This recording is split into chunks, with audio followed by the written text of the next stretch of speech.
Extreme phlegm வர மாதிரி cough வந்து இருமி இது பண்ணுவாங்க. ஸோ அந்த மாதிரி நிமோனியா சைனசைட்டிஸோட எக்ஸ்ட்ரீம் லெவல்ஸ்லாம் இருந்துச்சு அப்படின்னா, ஸோ ஆர்கன் டெவலப்மெண்ட்டுக்கு அப்புறமா நம்மளுக்கு ஃபீவர் வந்துச்சு அப்படின்னா பேபியை பெருசாக பாதிக்காது. ஸோ அதனால தான் நம்மளுக்கு வந்து ஃபீவர் வந்து முன்னாடியே வந்துச்சுன்னா, உங்களுக்கு வந்து இல்லை உங்கள் வீட்டில் வேறு யாராவது போயிருப்பாங்க, ஏதாவது ஒரு ஆன்டிபயோட்டிக் ப்ரிஸ்கிரைப் பண்ணியிருப்பாங்க, அதையே நம்மளும் வாங்கி சாப்பிடுவோம் அப்படின்றதெல்லாம். ஹாய், நான் உங்கள் Keerthi Yogesh from Devi Hospitals and Devi Scans, Madurai. இன்றைக்கி நம்ம எதை பற்றி பார்க்க போகிறோம் அப்படின்னா, ரொம்ப இந்த சீசனில் அப்படின்னு பார்த்தோம் அப்படின்னாலே fever cold cough. So fever cold cough during pregnancy.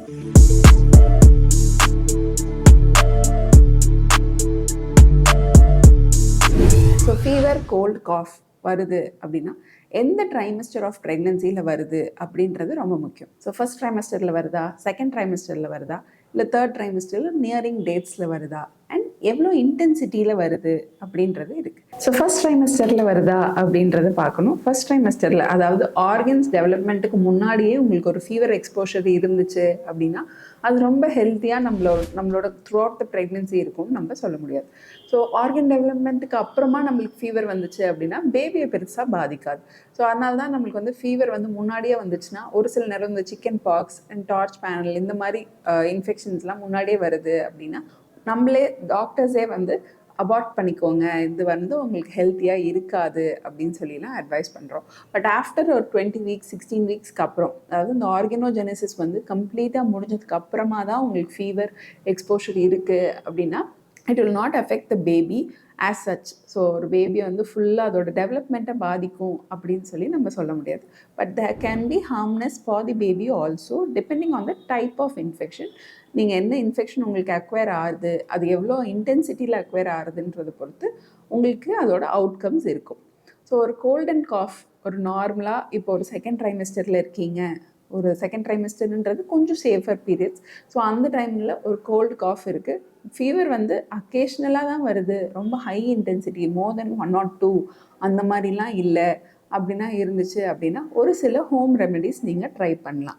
So என்னென்னு ட்ரை பண்ணலாம் அப்படின்னு நீங்கள் பார்த்தீங்கன்னா, சொன்ன மாதிரி சுடு தண்ணி குடிக்கலாம்.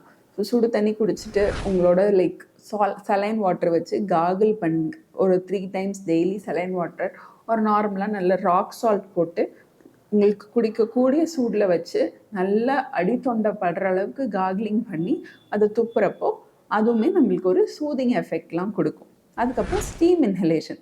ஸோ ஒரு நல்ல பொறுக்கக்கூடிய சூடில் வச்சு நல்ல ஒரு ஸ்டீம் இன்ஹேல் பண்ணி அதிலே மென்தால் லீவ்ஸ் இல்லை ஆர் நார்மல் விக்ஸ் ஏதாவது ஆட் பண்ணி, ஸோ அது நம்ம டீப் ப்ரீத் பண்ணி இன்ஹேல் பண்ணுறப்பையும் நம்மளுக்கு கொஞ்சம் கோல்ட் காஃப் ஒரு நார்மல் இன்ஃபெக்ஷன் தான் இருந்துச்சு அப்படின்னா அது எல்லாமே கொஞ்சம் செட்டில் ஆயிரும். இது எல்லாமே ஹோம் ரெமெடிஸ். அதுக்கு அடுத்து நம்ம என்ன இருக்கோம் அப்படின்னு பார்த்தோம்னா, ஒரு டாக்டரை எப்போதுமே கன்சல்ட் பண்ணிக்கணும். ஸோ அது வந்து நார்மல் தானா, பிகாஸ் நம்ம போனோடனே டாக்டர்ஸ் வந்து ஆன்டிபயோட்டிக்ஸ் போடவே மாட்டோம். பிகாஸ் ட்ரக்ஸ் பொறுத்த வரைக்கும் ப்ரெக்னென்சியில் நீங்கள் என்ன மாத்திரை எடுத்துக்கிறீங்க அப்படின்றது வந்து 2 விஷயம் இருக்குது. ஒன்று, நம்ம மதருக்கு சரியாகணும், at the same time baby அதை போய் அட்வர்ஸாக அஃபெக்ட் பண்ணக்கூடாது. ஸோ அது வந்து டெரட்டோஜெனசிட்டி அப்படின்னு சொல்லுவோம். இப்போ நம்ம சாப்பிட்ற மாத்திரை என்ன கேட்டகரி ஆஃப் மாத்திரை அப்படின்றத பொறுத்து தான் டாக்டர்ஸ் வந்து அதை ப்ரிஸ்கிரைபே பண்ணுவோம். ஸோ ஆன்டிபயோட்டிக்ஸ் வந்து ஓவர் த கவுண்டர் போய் நம்ம ரொட்டீனாக வந்து காய்ச்சல் தலைவலி அப்படின்னு சொல்லி ஓவர் த கவுண்டர் போய் ப்ரெக்னென்சியில் மட்டும் அந்த தப்பை செய்யாதீங்க. Consult your doctors. என்ன ஆன்டிபயோட்டிக்ஸ் அவங்க ப்ரிஸ்கிரைப் பண்ணுறாங்களோ அது இப்போது செகண்ட் ட்ரைமஸ்டரில் போயிருப்பீங்க, ஒரு ஆன்டிபயோட்டிக் ப்ரிஸ்கிரைப் பண்ணியிருப்பாங்க.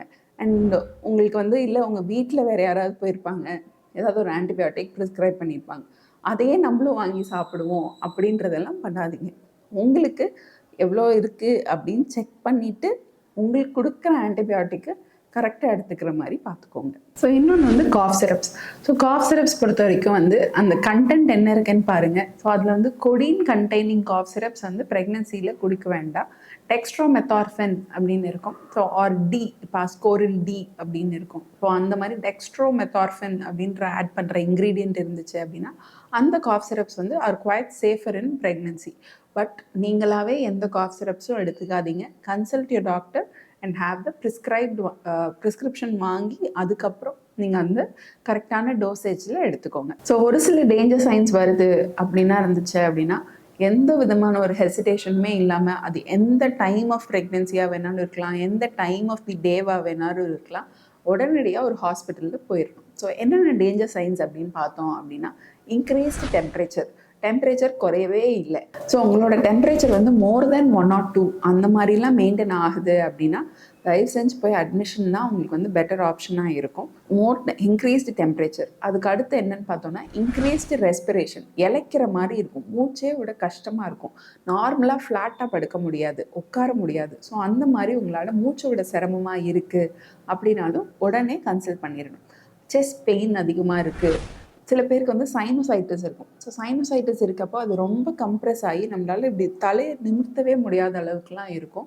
அண்ட் இது எல்லாத்தோட ஃபைனல் ஸ்டேஜ் தான் நிமோனியா. ஸோ எக்ஸ்ட்ரீம் ஃப்ளெம் வர மாதிரி காஃப் வந்து இருமி இது பண்ணுவாங்க. ஸோ அந்த மாதிரி நிமோனியா சைனோசைட்டிஸோட எக்ஸ்ட்ரீம் லெவல்ஸ்லாம் இருந்துச்சு அப்படின்னா கண்டிப்பாக ஒரு இன்டென்சிவான ஒரு ட்ரீட்மெண்ட் உங்களுக்கு கண்டிப்பாக தேவைப்படும். ஸோ இந்த மாதிரி டேஞ்சர் சைன்ஸ்லாம் இருக்குது அப்படின்னா யோசிக்காதீங்க, உடனே போய் அட்மிஷன் போட்டு ஒரு இன்டென்சிவ் கேர் ட்ரீட்மெண்ட்டில் இருக்க மாதிரி பார்த்துக்கோங்க. ஸோ ஃபீவர் வந்துருச்சு, கோல்டு காஃப் வந்துருச்சு அப்படின்னு சொல்லி ரொம்ப பயப்படவும் வேண்டாம். அண்ட் கோல்டு காஃப் தானே இருக்குது அப்படின்னு சொல்லி ரொம்ப அதை ஈஸியாகவும் எடுத்துக்க வேண்டாம். ஸோ கொஞ்சம் ஹோம் ரெமெடிஸும் வச்சுக்கோங்க. பட் உங்கள் இன்டென்சிட்டிஸ் நீங்களே பார்த்துக்கோங்க. உங்களால் முடியலை, எனக்கு வந்து ஏதோ அன்கம்ஃபர்டபுளாக இருக்குது அப்படின்னா ஏர்லியாகவே போய் உங்கள் டாக்டரை கன்சல்ட் பண்ணுங்கள். So have a happy pregnancy.